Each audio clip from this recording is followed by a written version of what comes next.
Marvel family का एक अहम हिस्सा है एक्समैन। एक्समैन की शुरुआत हुई थी करीब 1963 के आसपास। 1963 में इसकी पहली कॉमिक पब्लिश करी थी मार्वल ने, जिसे क्रिएट किया था स्टैन ली और जैक कर्बी ने। मार्वल के ज्यादातर कैरेक्टर्स को बुलंदियों तक पहुंचाने में स्टैन ली का बहुत बड़ा हाथ है। हालांकि मार्वल ने अपने कई सारे फेमस कैरेक्टर्स के राइट्स बेच दिए थे, उनमें एक्समैन का नाम भी आता है। एक्समैन के राइट्स मिले थे 20th सेंचुरी फॉक्स को। एक्समैन पर मूवीज का सिलसिला शुरू हो जाने और कामयाब होने पर मार्वल को बहुत अफसोस भी हुआ था। खैर, अब मार्वल के पास एक्समैन के राइट्स वापस आ चुके हैं। तो यार, आज मैं बात करने वाला हूँ एक्समैन से कनेक्टेड मूवीज के इंटरेस्टिंग फैक्ट्स के बारे में। कुछ फैक्ट्स तो ऐसे हैं जो आपके दिमाग को वाकई घुमा देंगे। इन सभी एक्समैन मूवीज में बहुत से ऐसे कनेक्शंस हैं जिन्हें सुनकर अच्छा भी लगता है और झटका भी लगता है। मैं आपका फ्रेंड अमित आ ही चुका हूँ, तो यार वीडियो को शुरू कर ही डालते हैं विदाउट एनी बकवास के साथ। फैक्ट 10। साल 2000 में आई थी एक्समैन की पहली मूवी, जिसे IMDb की रेटिंग मिली थी 7.4 की और इसे रोटेन टमेटोज ने दिए थे 81% और ऑडियंस स्कोर था 83%। लेकिन आपको पता है एक्समैन पर पहली स्क्रिप्ट 1984 में लिखी जा चुकी थी। 80 के दशक में एक्समैन की पॉपुलैरिटी अच्छी खासी हो गई थी, तो मार्वल कॉमिक्स के राइटर जेरी कॉनवे और रॉय थॉमस, इन्होंने इस सीरीज को बड़े पर्दे पे लाने के लिए तैयार किया था ओरियन पिक्चर्स के लिए। लेकिन ओरियन पिक्चर्स उस समय फाइनेंशियल प्रॉब्लम का सामना कर रहा था, तो ये प्रोजेक्ट आगे नहीं बढ़ पाया। तो हमने पहली बार इन सभी एक्समैन कैरेक्टर्स को कॉमिक्स की दुनिया से फिल्मी दुनिया में देखा था साल 2000 की एक्समैन मूवी में। फैक्ट 9। एक्समैन मूवीज का श्री गणेश करने के बाद X2 आई 2003 में और एक्समैन द लास्ट स्टैंड आई 2006 में। ये मूवी जहां तक है इस सीरीज का एंड था। ये तीनों मूवीज एक के बाद एक आई और तीनों मूवीज भी एक दूसरे से कनेक्टेड थी और इन तीनों मूवीज का तालमेल भी ठीक था। लेकिन इन तीनों मूवीज में एक्समैन के पास्ट के बारे में हमें नहीं बताया गया था। तो साल 2009 में आई एक्समैन ओरिजिन्स वुल्वरिन। तो मूवी काफी स्लो थी। इसे IMDb की रेटिंग मिली थी 6.6 की और पूरी मूवी घूमती थी इस किरदार के ऊपर जिसका नाम था वोल्वरिन। तो बात करते हैं मूवी के दिलचस्प फैक्ट्स के बारे में। हालांकि हम जानते हैं एक्समैन सीरीज की पहली R-रेटेड मूवी साल 2016 की डेडपूल है, मगर क्या आप जानते हैं कि 2009 की X-Men Origins Wolverine X-Men series की पहली R-रेटेड मूवी बनने वाली थी। डेविड बेनियोफ, जिन्होंने गेम ऑफ थ्रोन्स भी लिखी है, उन्होंने एक्समैन ओरिजिन्स वुल्वरिन को R-रेटेड मूवीज की कैटेगरी में लाने के इरादे से इसका एक अलग वर्जन तैयार किया था, जिसमें वो वोल्वरिन का एक ऐसा डरावना चेहरा दर्शकों के सामने रखना चाहते थे जैसा किसी एक्समैन मूवी में तो नहीं दिखाया गया, लेकिन एक्समैन कॉमिक्स में वैसा जरूर दिखाया गया है। एक्समैन ओरिजिन्स वुल्वरिन R-रेटेड कैटेगरी में तो नहीं आ पाई क्योंकि डेविड बेनियोफ की स्क्रिप्ट पर वैसा काम नहीं हुआ जैसा उन्होंने प्लान किया था।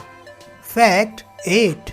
साल 2011 आई थी X-Men First Class movie. Movie को IMDb की रेटिंग मिली थी 7.7 की। तो मूवी ने एक्समैन की हिस्ट्री को खंगोड़ा था और बेसिकली इस मूवी को हम एक्समैन का फर्स्ट पार्ट कह सकते हैं। तो यार, इस मूवी में सभी एक्समैन कैरेक्टर्स के यंग अवतारों के दर्शन हुए थे, तो जिसमें की जबरदस्त इम्पैक्ट छोड़ा था प्रोफेसर एक्स ने। इस किरदार को निभाया था जेम्स मैकवॉय ने। बात यह है कि जेम्स इस सीरीज के साथ शुरू से नहीं जुड़े हुए थे। एक्समैन फर्स्ट क्लास की शूटिंग की तैयारी जेम्स के घर के पास हो रही थी, तो जेम्स ने सोचा कि शायद वो एक्समैन बनकर अच्छे दिखेंगे। जब वो ऑडिशंस के लिए गए तो मूवी के क्रिएटर्स ने उम्मीद जाहिर की वो प्रोफेसर एक्स के किरदार के लिए सही हो सकते हैं। जेम्स ये जानकर तो खुश हुए कि वो एक प्रमुख एक्समैन में से एक बनने जा रहे हैं, लेकिन अपने बारे में वो ये मानते थे कि वो अपने किरदारों को लेकर सीरियस नहीं हो पाते हैं। तो प्रोफेसर एक्स के किरदार को फील करने के लिए एक्साइटमेंट में जेम्स ने अपने बाल शेव कर लिए थे, लेकिन बाद में उन्हें पता चला कि यंग एज में प्रोफेसर एक्स को दिखाने के लिए उन्हें पूरे बाल होना जरूरी था। इसलिए एक्समैन फर्स्ट क्लास की पहले मंथ की शूटिंग के दौरान जेम्स को विग पहननी पड़ी थी,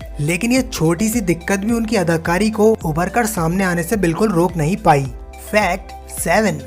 साल 2013 द वोल्वरिन और इस मूवी को IMDb की रेटिंग मिली थी 6.7 की। तो मूवी की स्टोरी बेस्ड थी वोल्वरिन कॉमिक्स की उस सीरीज से जिसमें वोल्वरिन जापान जाता है और उसके कुछ दोस्त बनते हैं और जापान में उसकी दुश्मनों से लड़ाई भी होती है। आपको जान के हैरानी होगी, इस फिल्म में ह्यूज जैकमैन को वोल्वरिन की तगड़ी फिजिक पाने में बहुत बड़ा हाथ है ड्वेन जॉनसन का। ड्वेन ने जैकमैन को एक खास डाइट पर रहने में मदद की और साथ ही मूवी के तगड़े एक्शन भरे सीन्स में अच्छा दिखने के लिए ह्यूज जैकमैन ने उन सीन्स से 36 घंटे पहले से फ्लूइड्स भी लेना बंद कर देते थे। फैक्ट 6। साल 2014 में डेज ऑफ फ्यूचर पास्ट के आने के बाद एक्समैन की टाइमलाइन में गड़बड़ी की शुरुआत होना शुरू हो चुकी थी। मूवी की स्टोरी यही घूमती थी कि फ्यूचर को सही करने के चक्कर में ये सब जाते हैं पास्ट में, और जब हम मूवी का एंड सीन देखते हैं जिसमें वोल्वरिन को होश आता है तो सब ठीक होता है। मरी हुई जीन भी वापस आ चुकी है और मरे हुए प्रोफेसर एक्स भी वापस आ चुके हैं। अब इसको कैसे समझा जाए? तो काफी समय तक एक्समैन मूवीज की कहानियों को एक जैसा रखने के बाद निर्माता अब बदलाव चाह रहे थे, इसलिए निर्माताओं ने एक्समैन सीरीज की कहानियों को एक्समैन फर्स्ट क्लास से ही टाइम ट्रेवल वाले सेगमेंट की ओर मोड़ना शुरू कर दिया था। आप गौर करेंगे तो पाएंगे कि एक्समैन फर्स्ट क्लास से पहले आई मूवीज में एक विलन, उसका मिशन और उसे रोकने की एक्समैन की कोशिशें, बस यही सब हुआ करता था। लेकिन निर्माता अब स्टोरीज में नया ट्विस्ट चाहते थे, क्योंकि सिर्फ टाइम ट्रेवलिंग के जरिए ही एक्समैन के फ्यूचर वाले रूप को उनके पास्ट वाले रूप के साथ मिलकर लड़ते दिखाया जा सकता था, जैसे कि हमने देखा था days of future past movie के अंदर। और हाँ, मूवी की शूटिंग के दौरान स्ट्रॉम का किरदार निभाने वाली हाले बेरी थी प्रेग्नेंट, तो वह तब तक स्ट्रॉम के रूप में परफॉर्म नहीं कर पाई जब तक उनका प्रेगनेंसी पीरियड कंप्लीट नहीं हुआ।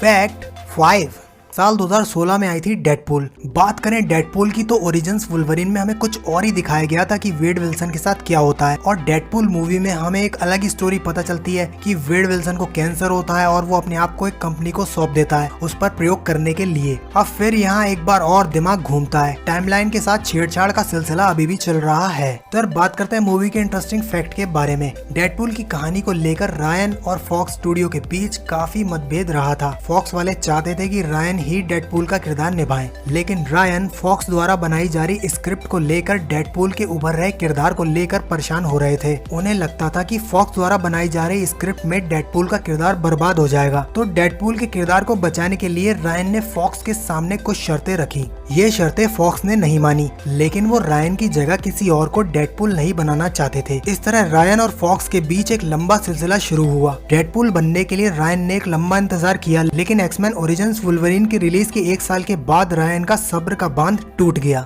और उन्होंने डेडपूल बनने के बजाय ग्रीन लैंटर्न बनने का फैसला किया। लेकिन ग्रीन लैंटर्न मूवी फ्लॉप रही और आखिर में फॉक्स की शर्तों पर ही रायन को डेडपूल मूवी में काम करना पड़ा। तो बेसिकली डेडपूल की कामयाबी के पीछे रायन की एक फ्लॉप फिल्म का भी हाथ रहा, जिसका नाम था ग्रीन लैंटर्न। फैक्ट 4, साल 2016 में ही आई थी एक्समैन एपोक्लिप्स। और बात करें मूवी के हाईलाइटेड किरदार के बारे में जिसका नाम था एपोक्लिप्स, तो जब एक्समैन एपोक्लिप्स का फर्स्ट ट्रेलर इंडिया में रिलीज किया गया था तो उस ट्रेलर में ऐसा था कि एल सबानूर कहता है कि उसके कई जन्मों में कई नाम हो चुके हैं और उसके बताए नामों में से एक नाम था कृष्ण। तो भारत सरकार ने 20th सेंचुरी फॉक्स कंपनी को इस गलती को सुधारने और कृष्ण नाम को हटाने के लिए कहा, ताकि कृष्ण भक्तों और हम हिंदुओं की भावनाओं को चोट ना पहुंचे। फैक्ट 3, साल 2017 लोगन। एक्समैन सीरीज की सबसे जबरदस्त मूवी मुझे लगी साल 2017 की लोगन, जिसमें लोगन के साथ दिखती है ये प्यारी सी बच्ची, दिखने में जितनी प्यारी उतनी ही खतरनाक, और मूवी की एंडिंग रही ट्विस्टेड लोगन की मौत के साथ। तो बात करते हैं इंटरेस्टिंग फैक्ट के बारे में। तो हमने लोगन को पहली बार देखा था एक्समैन सीरीज में साल 2000 में, और साल 2000 में ही सबसे हाईलाइटेड किरदार रहा वोल्वरिन, जिसे प्ले किया था ह्यू जैकमैन ने। अब आने वाली किसी भी एक्समैन मूवी में हम लोगन के किरदार को किसी और को निभाते हुए देखेंगे तो हम सह नहीं पाएंगे, खासकर एक्समैन फैंस। जैकमैन ने इस किरदार को इतनी गहराई से जकड़ रखा है, लेकिन आपको पता है ह्यू जैकमैन एक्समैन के क्रिएटर्स की पहली पसंद नहीं थे। जैकमैन के ऑडिशंस के बाद भी जैकमैन को सेलेक्ट नहीं किया गया था, जब तक 2 फेमस कलाकार रसल क्रॉ और डोगरे स्कॉट ने इस रोल को ठुकरा नहीं दिया। तो जैकमैन सर के लिए ये किरदार गेम चेंजर रहा, क्योंकि इस किरदार को निभाने के बाद ही वो फेमस हुए थे।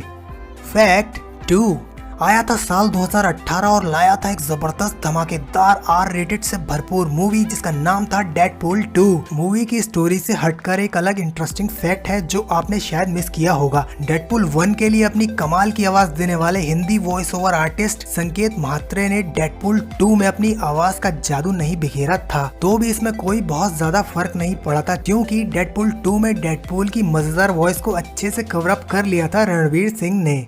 Dopinder pool dead. Santa Claus जैसा लाल सूट पहन के क्यों घूम रहे हो? वो इसलिए क्योंकि आज क्रिसमस है दोपिंदर, और मैं कुछ चूतियों को चूसने जा रहा हूँ। इसीलिए हमेशा ये बात याद रखना दोपू, निकल गया नाड़ा तो फिसल गया पजामा।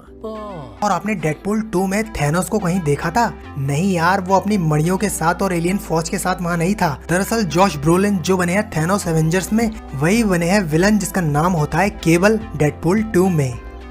फैक्ट 1, साल 2019 डार्क फिनिक्स की पूरी कहानी की हाईलाइटेड किरदार थी जीन, और इस मूवी में भी टाइमलाइन की गड़बड़ी चल रही थी। मूवी के बीच जीन रेवन यानी मिस्टिक को मार देती है और मूवी के एंड में जीन खुद भी मर जाती है। तो यार बात करते हैं मूवी के दिलचस्प फैक्ट के बारे में। डार्क फिनिक्स मूवी के क्रिएटर्स क्रिस क्लैरमोंट और जॉन बायरन पहले यही चाहते थे कि डार्क फिनिक्स की कहानी में जीन ग्रे की मौत न हो, लेकिन मूवी के एडिटर जिम शूटर इस बात से खुश नहीं थे। उन्होंने तो यहाँ तक कह दिया कि जीन का जिंदा रहना ऐसा होगा जैसे वर्ल्ड वॉर के बाद हिटलर के बच जाने जैसा। तो इसलिए जिम और क्लैरमोंट के बीच इस बात को लेकर झगड़ा हो गया था, लेकिन बाद में क्लैरमोंट और जिम दोनों ही इस बात से सहमत हो गए थे कि डार्क फिनिक्स में जीन की मौत होनी चाहिए। तो बस यार आज के लिए लग रहा है इतना काफी, और आने वाली थी द म्यूटेंट्स, मगर उससे पहले ही आ गया कोरोना। तो यार पता नहीं कब जाएगा कोरोना और कब हम इस मूवी को देख पाएंगे। तो यार आज का वीडियो आपको कैसा लगा कमेंट में थोड़ा सा बता देना, एक लाइक ठोक देना, एक शेयर मार देना, बहुत ज्यादा ही मेहनत हो गई आज तो मिलते हैं अगले वीडियो में, तब तक के लिए गुड बाय। आज नली साफ करनी होगी।